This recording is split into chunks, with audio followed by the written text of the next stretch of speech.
Hey everyone, and welcome back to AS Advice. I'm going to start off by reading out an email today that I received from a gentleman in Australia. Hello Adil, thank you so much for your videos. I've been really enjoying them. You're welcome.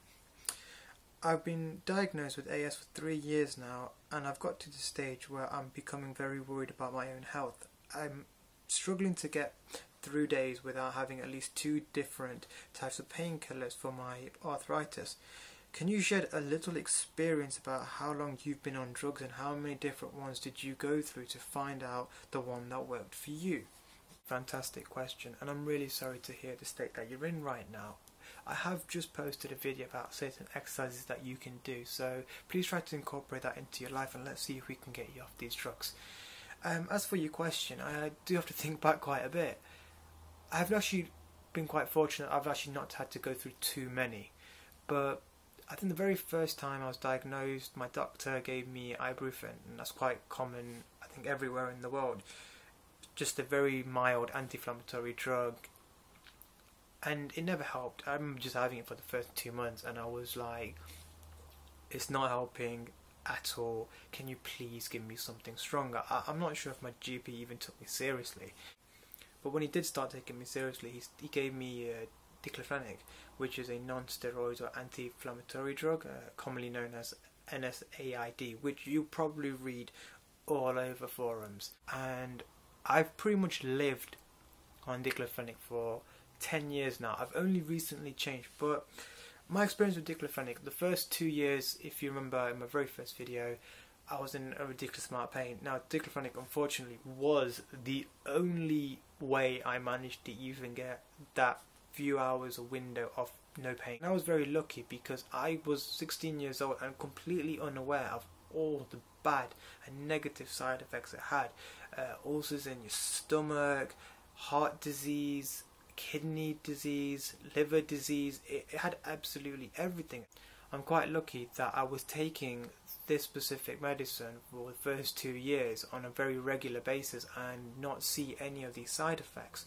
But as I mentioned before, eventually going to the chiropractor, I was able to ease myself off them, and I went firstly through maybe a few days, a few weeks and a few months without having to take a single one. And now I went to university as well, and I remember going to my GP and asking him to prescribe me a whole new set amount of diclofenac, so when I went to the university I didn't have to keep coming forward and backwards.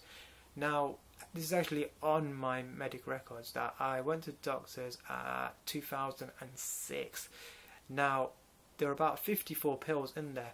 I was so fortunate that when I finished university in 2009, 10, I didn't have to go back for 4 years and ask for another prescription again. I very rarely went through those pills. I really wasn't that dependent on them. But that came through exercise, came through the chiropractor like I was promoting in the first place. Now, only just recently in the past 2 months, due to a change in lifestyle, I knew I was going to be in a huge amount of pain. And I realised that these diclofenacs, even though they've been by my side for about 10 years and they've always worked, unfortunately these past couple of months they just stopped working. And I remember just having them like Skittles. I mean, at one point I thought I was overdosing on them, and please don't ever do that. It's a dumb mistake, and the reason why I'm going to leave it in the video is just to show you that I'm not perfect. Even I make stupid mistakes, and that even, yes, I do have days where I am seriously bad, where I will have painkillers just like the Skittles. And I remember going through one of my latest batches of them, and I went to the doctors and they looked at my prescription. They're like, you've not had many, but there is another drug out there called naproxen. Now, a lot of people, I'm sure, are on this right now. If you're in Australia, I hope you have access to this. Now, I've only had this particular drug for about a month now. I've only just been prescribed to them, and I managed to weather through my inflammatory stage right now, so I've only had about 2 to 3. So I can't give you a very accurate understanding of how well this drug works and how well it doesn't work. But as far as I've read, naproxen does seem to be the new thing. However, a lot of doctors I've read on the internet anyway, have said that even though it's a lot safer than diclofenac, but it doesn't work as effective. And remember, these drugs only are designed to relieve pain for a short amount of time in your life.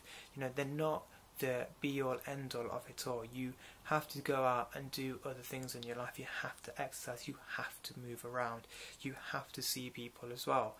And before I do say goodbye, I just want to share that these pills, they've worked for me and they've worked for hundreds and maybe thousands of people out there as well. But there will be certain people in our lives that they won't work for.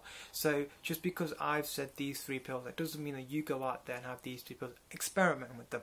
If they work for you, fantastic. If not, do email me again. I'll probably give you ideas for more pills that you can actually take.